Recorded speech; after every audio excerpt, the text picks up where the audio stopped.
I used to be on. This one guy used to be on, like old white guy, because I was on this thing where I wanted all old white actors to disappear and move away, and I was really, you know, what I feel sorry for now, and I want him to make a comeback. Is that damn Kevin Costner? And, oh, yeah. And The Guardian got such a disgusting review. And it's just like, I really feel bad for him because it's like big comeback movie. He really is the Brett Favre of acting. But in the 80s and early 90s, that guy was making these epic movies that a lot of people would say, oh, it's too long and everything. But anytime they're on, I'm watching it. In the greatest I love Western that Postman. ever made. I love Waterworld. I love, The Postman. The Postman was a great movie. Silverado was the greatest Western ever. It's the best Western I've ever seen, Silverado. And then the one with Clint Eastwood. But I know you. The Good, the Bad, the Ugly? And the no, Ugly? none of his none of the spaghetti ones. The one with Gene Hackman and Morgan Freeman.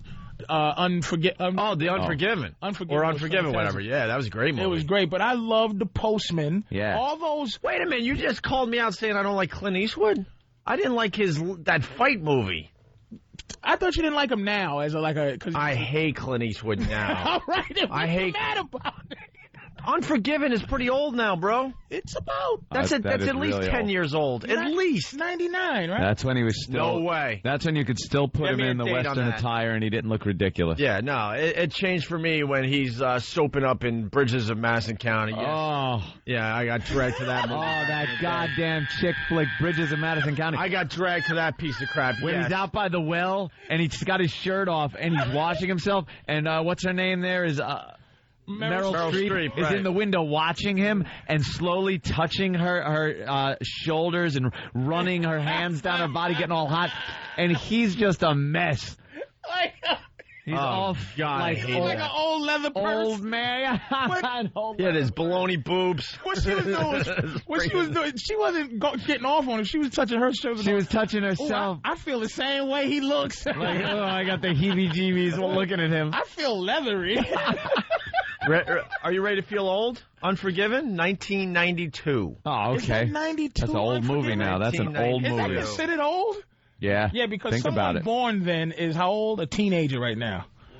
14 years old. Yeah. But no, Unforgiven I consider new. And let's get real. Unforgiven was an amazing Clint Eastwood movie, right? After that, it was In the Line of Fire. Great movie. Which was a good movie. Great movie. A Perfect World. Bridges of Madison I like The County. Perfect World. That was good. Which one was that? And that was Costner. That was Kevin Costner with the little kid. That was a Clint Eastwood movie? He kidnaps the little kid, or... That was a Clint Eastwood movie. Yeah. Clint Eastwood's you can't... I'll give you that. That was a good movie. All right. And That's then, amazing, man. And then you go Absolute Power, True Crime, Space Cowboys. That was awful. Blood Work, and then that freaking fight movie that everyone loved. I couldn't stand Million Dollar Baby. That made me fizz. It was the most unnecessary... You shouldn't be that sad at a movie. How much unless more it's depressing. real. Unless they do a movie of someone who actually...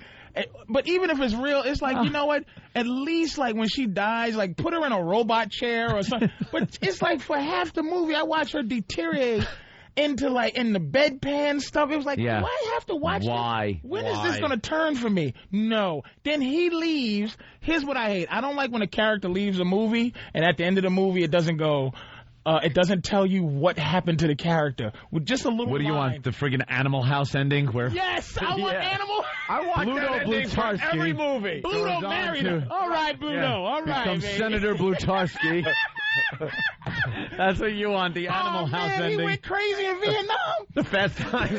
The Fast Times of Ridgemont High. Jeff Spicoli spent the reward money hiring Van Halen to play at his birthday party. Is that all Jeff did? Damn. Know what they do? Because Hollywood has to do their thing and be too cool, you know? How about this? Every movie has the Fast Times at Ridgemont High ending. After the credits. So Most people are out of the theater. Fast Time at Ridgemont High. If you want to... like it. Oh, yeah. I loved it. If you want that type of ending, you just sit through the credits and wait so you could be taken care of.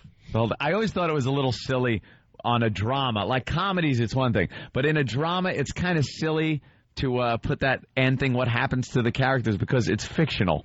You know what happens? They turn back into the actors. They went to their wonderful homes and had wonderful meals. No, man, no. You gotta please give me Blutarsky, Senator. You want Senator Blutarsky taking off with the hot chick in the car? Oh man, that jerk, because he beat him up early in the movie. That jerk, good. He died in Vietnam. D-Day, they don't even know where he is. Good. She got pregnant. Good. Whereabouts good unknown. Oh, she had a waterhead? All right, yeah, because I didn't like her in the movie. Oh, the virgin guy got to go out with the other. Did you know what? That's good. He deserved it. Spider bifida? Damn. I was really liking her. Yeah, Judge Reinhold, after he splashed that man in the face with the hot coffee, what happened to Judge? What? He lost his toe in a lawnmower accident. Just gets stupid. You gotta have that, man. I need that. And that damn that $1 million baby, dude. Yeah, very depressing. It just should have had a Rocky thing to it to make. But that's where you said the chick thing, like the Madison County thing. It's like, women love that. There's some about that women love. But guys want to see her knock out the girl that broke her neck. She comes back. She drinks raw eggs. She beats up a few girls. On the way to getting back the one that broke her neck. And then it's the old Rocky Clubber Lang thing. Yeah. Where, he goes in there and just kicks some ass. Get the music going and get that montage going. When she lost her leg. I want to see your montage. I said, when I was watching this, right, I got sucked into it, and I said, when she lost her leg from infection, I go, wow, how's she gonna come back? How's she gonna come back and knock the girl out? We don't know. Well, this story's getting good because somehow they got to figure out a way to give her a leg and get her in the ring again. This movie's been on for 3 hours. She gonna get a prosthetic leg in the 4th hour? Nope. Oh no! And then when did you start thinking, oh boy, I don't think, this isn't gonna end well. This isn't gonna end well. What? Did the parents get the money? That's the only thing I think the parents didn't get the money. If the parents got the money, I'd have sued Clint Eastwood for emotional. I'm not supposed to go to the movies for that. That's something you're supposed to hear somebody tell you on the phone, and you go, I'm sorry to tell you this. Look, I gotta go, man. And then Clint Eastwood is working on Dirty Harry, 2007. Oh, no. And he's playing Dirty Harry? No, stop it. Is he mentoring? He cannot play that.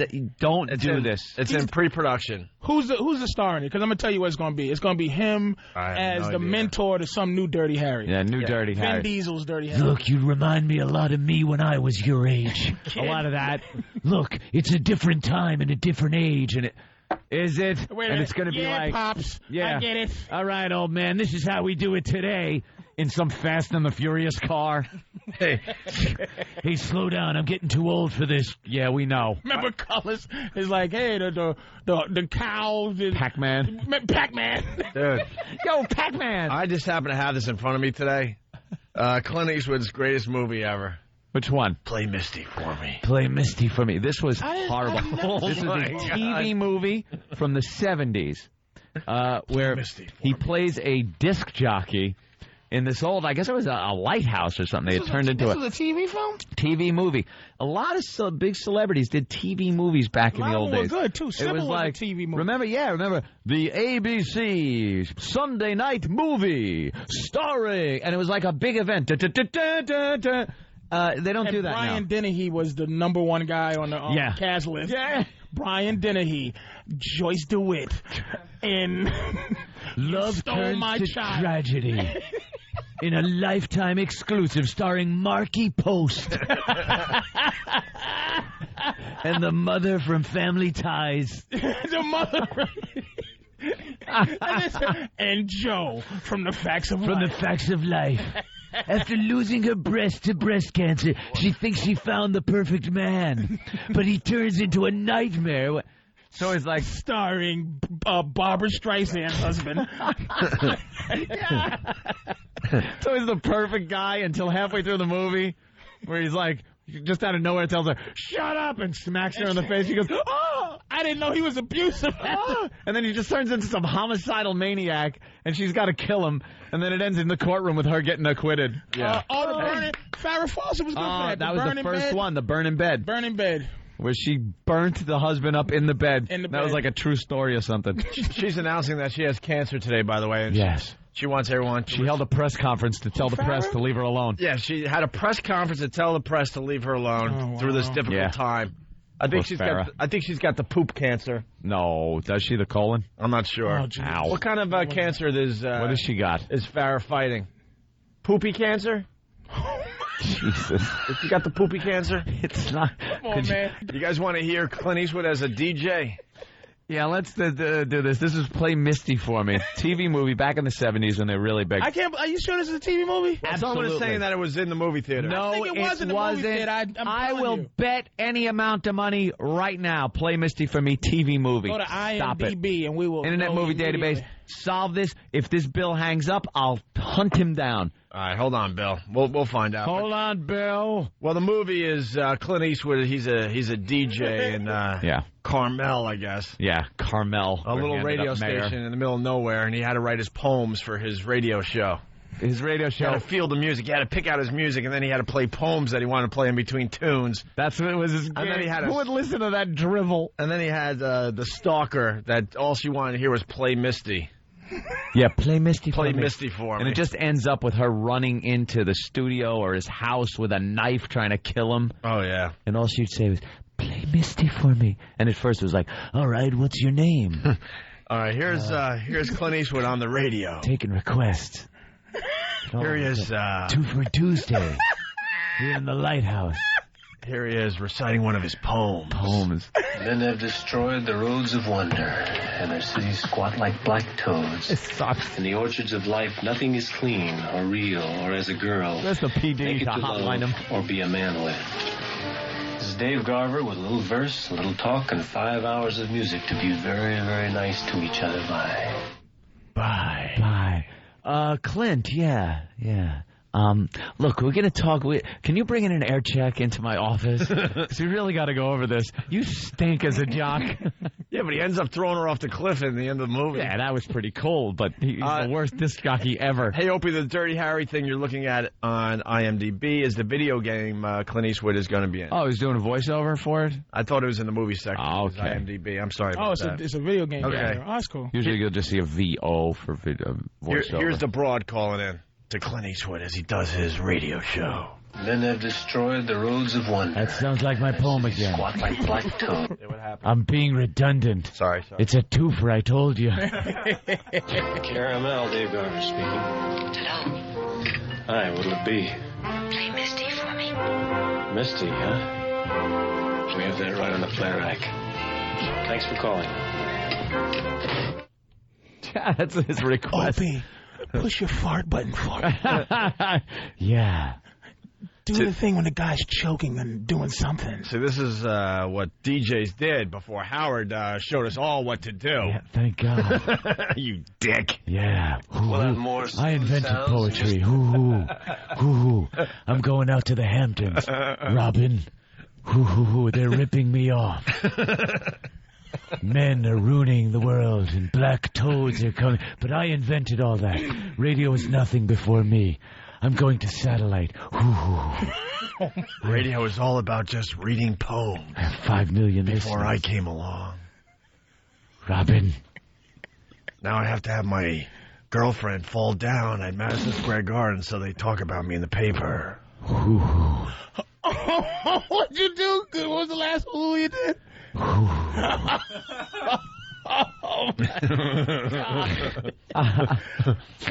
man. Here's more Clint Eastwood on the radio. We'll have more smooth sounds in just 1 minute. First, at 10 minutes to the hour, we're broadcasting from KRML in the Carmel Rancho Shopping Center, home of the Buccaneer, the Man's Boutique. The man's boutique. He's doing commercial reads. Cheryl Teagues was replaced by Shelley Hack. Shelley Hack. Thank you, Ken, on Long She was Island. horrid. Thank you, Ken. And here's one more Clint Eastwood thing on the radio. And now we have a pretty one for lonely lovers on a cool, cool night. It's the great Errol Garner classic, Misty. And this one is especially for Evelyn. Oh, boy. He acknowledges Evelyn. You want to hear Evelyn. You want to hear Evelyn? Even though Clint Eastwood was just reading poems on the radio, he was making enough money to have a maid. And this is what Evelyn did to the black maid.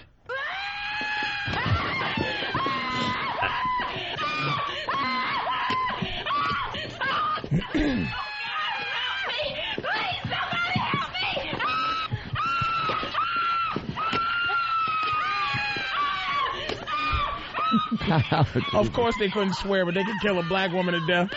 They could for stab a while. her. They could stab a black woman till she really died. I need a Negro woman for my movie. All right, cut. You're not screaming hard enough, Negro. Yeah, he directed this movie. Let's see. I don't think they should have at least 2 directors when black people in movies. It was his first directorial. It was his first movie he directed. Finished shooting 4 days ahead of schedule and $50,000 under budget. Oh, look Why at is that? Film stupid? completed in 21 days. I don't know. It says nothing about the movies, but if it was in the movie, what is this? In theaters in 71. Made $10,600,000. Like up till when? Yesterday at Blockbuster? I don't believe it. Still not agreeing. And cut. Patrice, we need you to scream better than that. Can she say, Mammy, don't stab me, Mammy? And stop blinking. We need your eyes buggy. I'm new at this directing stuff, and it's throwing the lighting off. Every time you open those big Negro eyes. Listen, I'm not going to blame anybody but the niglet. Won't stop screaming correctly. How can white people direct? How can Steven Spielberg direct so many slave movies? I don't know. Cut. They seem to like it. Lordy Jesus, cut. Look, come on, let me talk to you. I've directed Jaws, Duel. I've done a lot of things. I know the way Negro's supposed to scream. Now, you go Lordy. Lordy. Because that's what they said back then. I did the research. LawDeeLodu. Black Lordy, people. Lordy. Black people have no problem with Spielberg making black movies, but Spike Lee's got problems with white people making certain like black theme movies, like some. Why shouldn't he? Wait a minute. When Malcolm X came about, Spike Lee had made Schindler's List. I think Schindler's List had been a Spike Lee joint. I think he could have, but I think it would have been completely different take on it, different feel. Oh, Hitler, you better not put me in there. But let me tell you something. Neither Steven Spielberg nor Spike Lee were either slaves or in the Holocaust. So I don't. But who should? Okay, if who's more qualified to make a movie about Italian family life, me or you? All right, but I'm in an Italian family. But these guys were never in the Holocaust. You could do as much research about the Holocaust, and I don't care what color you are, you're going to be able to make a film about it based on what you research. But black people innately know what black people did because it's passed through. Like certain behaviors pass through black folks. You think it's in the genetic, in your genetics, genes? but when you was a slave, somebody else, when the last slave was not a slave no more, he was still slavey enough to talk to the dude that's not a slave. The next guy. All right, listen, we got to take a break. Spike Lee is more slavey because the Jews were slaves too. So Spielberg's not as slavey, even though we can't start this now. Yeah, we got to go to break. We have to take a break. That Yul Brynner knew what an Egyptian was. We have to take a break. This is good for after the break. Because this is another 40 minutes. Slavey enough. They're going to kill us down the hall. It's the right. only virus spreading across America. We got